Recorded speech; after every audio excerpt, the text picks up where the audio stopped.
दादा श्याम। आज गुरु महाराज अपने वचनों में फरमाते हैं, feelings are important in our life as they come from heart. If you respond back they grow, if you ignore they die, and if you respect they stay for ever.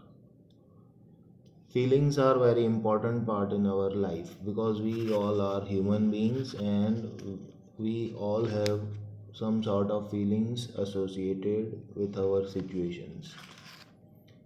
So we have to respect the feelings we have. If we respond back, they'll grow. If we ignore, they die. And if you respect, they stay forever.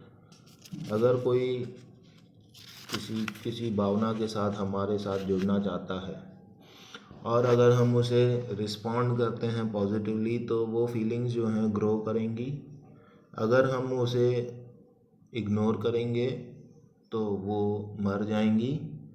लेकिन चाहे वो हमें पसंद हो या ना पसंद हो, लेकिन सामने वाले की फीलिंग्स को हम रिस्पेक्ट करें, उसे एक्नॉलेज करें, तो वो जो है हमेशा हमारे लिए अच्छी फीलिंग्स बनी रहेंगी। Millions of trees in the world are accidentally planted by the squirrels who bury nuts, then forget where they hide them. Do good and forget, it will grow someday. गिलहरियाँ जो होती हैं वो यहाँ वहाँ से दाने उठाती हैं और कहीं छोड़ देती हैं, कुछ खाती हैं, कुछ गिराती हैं और वो दाने यहाँ वहाँ बिखर जाते हैं। लेकिन उन्हीं दानों, उन्हीं बीजों में से एक न एक दिन फिर वही जो है पेड़ पौधे उगते हैं। तो गिलहरियों को तो ये पता नहीं कि वे क्या कर रही हैं, वे तो अपना काम कर रही हैं, अपने लिए खाना जुटा रही हैं, कुछ खाती हैं, कुछ गिरा देती हैं, लेकिन जाने अनजाने में वो जो है बाकी सारी जीवों के ऊपर दया वाला काम करती हैं, क्योंकि उन बीजों में से आगे चलकर पौधे उगाते हैं, पेड़ उगाते हैं। तो इस प्रकार हमें भी जो है अपना कर्तव्य निर्वाह करते हुए आगे बढ़ते रहना है, अपना काम करते रहना है। एक न एक दिन उसके जो अच्छे फल हैं, अच्छे रिजल्ट हैं, वो कभी न कभी दुनिया के सामने आ ही जाएंगे। आगे गुरु महाराज कहते हैं, we often ignore people who care for us and we care for people who ignore अस।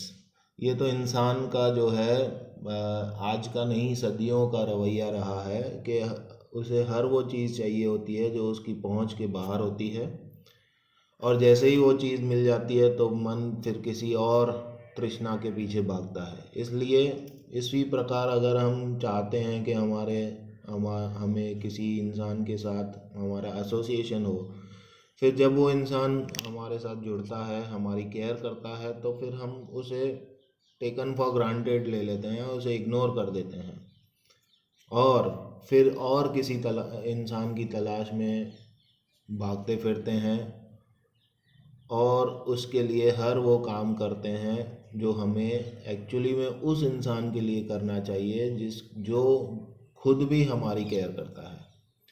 तो उल्टा ज़माना है, सदियों से है, आज भी यही है। हमें गुरु महाराज रास्ता बता रहे हैं कि ये जो जीवन जीने का तरीका है, ये कुछ ज़्यादा फ़ायदा देने वाला नहीं है। बेहतर है इससे उल्टा वाला तरीका हम अपनाएं, यानी जो हमारी केयर करते हैं हम उनकी और ज़्यादा केयर करें, डबल केयर करें उल्टा।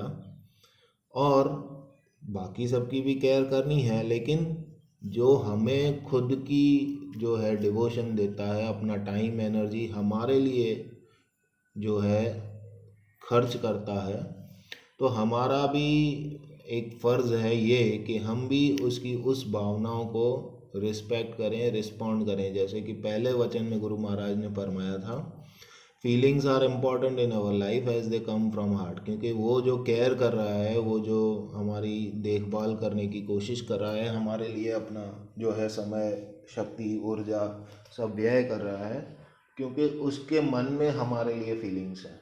तो हमें भी क्या करना चाहिए, उसके फीलिंग्स को रिस्पॉन्ड अच्छे से रिस्पेक्ट करना चाहिए, और we should care for the people who care for us. There are only two requirements to enjoy a great relationship forever.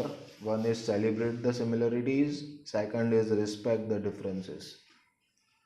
इस दुनिया में कोई भी दो इंसान ऐसे नहीं हैं जो आपस में 100% एक जैसे हों। इवन जो जुड़वा बच्चे भी होते हैं, जेनेटिक्स लेवल पे उनके जो जो शरीर की रचना है उसमें भी डिफरेंसेस होते हैं। दुनिया में 7 अरब लोग हैं और 7 अरबों में से कोई भी दो इंसान अगर हम चुन लें और उसकी एनाटॉमी या बायोलॉजिकल इन्वेस्टिगेशन करके पता लगाया जाए, तो आप देखेंगे कि उनके ना बायोलॉजिकल लेवल पे कोई उनमें एकदम 100% कोई भी सिमिलरिटीज़ हो, ऐसा मुमकिन ही नहीं है। तो जब बनाने वाले ने ही सबको अलग से बनाया है, तो जाहिर सी बात है हम सबका जो मानसिक एस्पेक्ट होगा, जो मेंटल एस्पेक्ट होगा, वो भी अलग अलग होगा। दोनों की जो थिंकिंग होंगी वो भी 100% एक जैसी नहीं हो सकती। कुछ हम में समानताएं होंगी, कुछ हम में मतभेद भी होंगे। तो अगर किसी रिलेशनशिप को हमें टिकाए रखना है तो उसका गोल्डन रूल गुरु महाराज ने आज फरमाया है। क्या कह रहे हैं गुरु महाराज? There are only 2 requirements to enjoy a great relationship for ever. One is celebrate the similarities. हमारे अंदर जो आपस में समानताएं हैं, हमें उसकी क्या करना चाहिए? उसको इंजॉय करना चाहिए, सेलिब्रेट करना चाहिए, उसका शुक्राना मानना चाहिए। और जो हमारे अंदर डिफरेंसेस हैं उनकी हमें इज्जत करनी चाहिए, एक्नॉलेजमेंट देना चाहिए, रिस्पेक्ट देनी चाहिए। तो आप सभी को आज के दिन की शुभकामनाएं। गुड मॉर्निंग दादा श्याम।